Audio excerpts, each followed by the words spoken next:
Hello everyone, welcome to our channel target WBP. শুরু করছি আরও একটি রিজনিং সেট। এই সেটটি বিশেষ করে ডব্লিউবিপি এবং কেপি এক্সামকে কেন্দ্র করে তৈরি।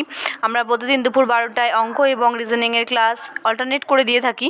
তোমরা যারা আগ্রহী অবশ্যই চেক করতে পারো। এই সেটের ফার্স্ট রিজনিং দেখে নাও লেটার সিরিজ থেকে। কি বলেছে? প্রশ্নবোধক স্থানে কি বসবে।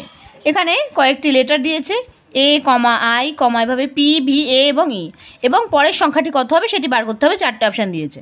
তো আমরা এখানে এই প্রত্যেক সংখ্যাগুলিকে একটু লিখে নিচ্ছি। A I P V A এবং ই, এবং এখানে কত হবে সেটা বার করতে হবে। তাহলে আমাদের এ থেকে আই এর ডিফারেন্স কত? লেটার অনুযায়ী ডিফারেন্স কত? 8 নম্বর। এ থেকে ঠিক 8 নম্বর পরে হয় আই, আই থেকে আবার পি ঠিক 7 নম্বর পরে, পি থেকে ভি 6, এদের ডিস্টেন্স, ভি থেকে এর ডিস্টেন্স হলো 5, এ থেকে ই এর ডিস্টেন্স হলো 4, আর ই থেকে তাহলে পরের সংখ্যাটির ডিস্টেন্স যা হবে সেটা হচ্ছে অ্যান্সার। ই এর 3টে, তাহলে ই এর পরের সংখ্যাটি ডিফারেন্স হবে 3, তাহলে ই এর ঠিক 3 নম্বর পরের সংখ্যা হলো এইচ, তার মানে এখানে অ্যান্সার হয়ে যাবে এইচ। নেক্সট রিজনিং কি বলেছে? সঠিক বিকল্পকে চিহ্নিত করো। তো এখানে কি বলেছে? Carnivorous is to tiger is to wolf. এখানে একটা সিরিজ দিয়েছে এবং এর সঙ্গে এর ঠিক এইভাবে মেলে এরকম একটি সিরিজ বার করতে হবে। 4টে অপশান দিয়েছে। তাহলে আমাদের এখানে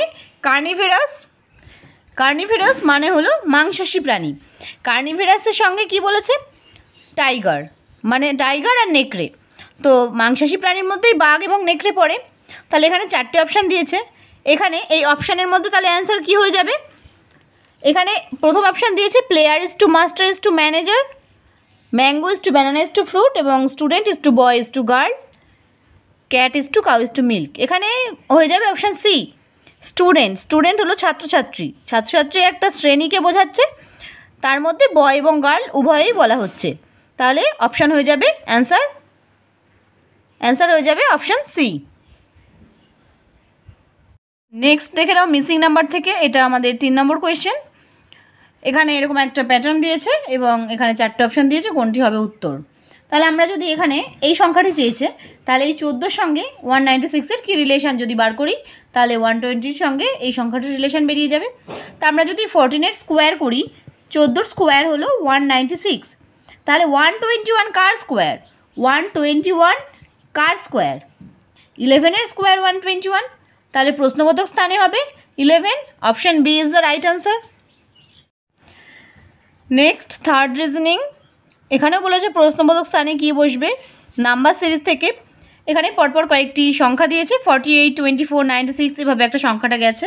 তো আমি এখানে সেটা লিখে নিতেই পারি, 48, 24, 96, আবার 48, তারপর 192। এবার এখানে কত হবে? তাহলে আমরা যদি দেখি এখান থেকে এই সংখ্যাটির রিলেশান দেখব। তাহলে 48-এর সঙ্গে 96-এর কী রিলেশান? 48-এর ডবল করলে হয় 96 ইন্টু 2, আবার 96-এর ডবল হচ্ছে 192। তাহলে আমরা এখানে দেখব এর সাথে রিলেশান। 24-এর সঙ্গে ইন্টু 2 করলে 48, তাহলে 48-এর সঙ্গে ইন্টু 2 করলে যে সংখ্যাটি হবে সেটাই হবে উত্তর। তাহলে 48 দুগুণে 96, 96, তার মানে option C is the right answer. Next reasoning number 4। কি বলেছে? যদি কে মানে মাইনাস হয় এবং এল মানে ডিভাইডেড হয়, এম মানে প্লাস হয় এবং ডি মানে ইন্টু হয়, তবে একটা সংখ্যা দিয়েছে, একটা সিরিজ দিয়েছে, তার মান কত? তাহলে আমরা এই সিরিজটিকে আরেকবার একটু লিখে নিই।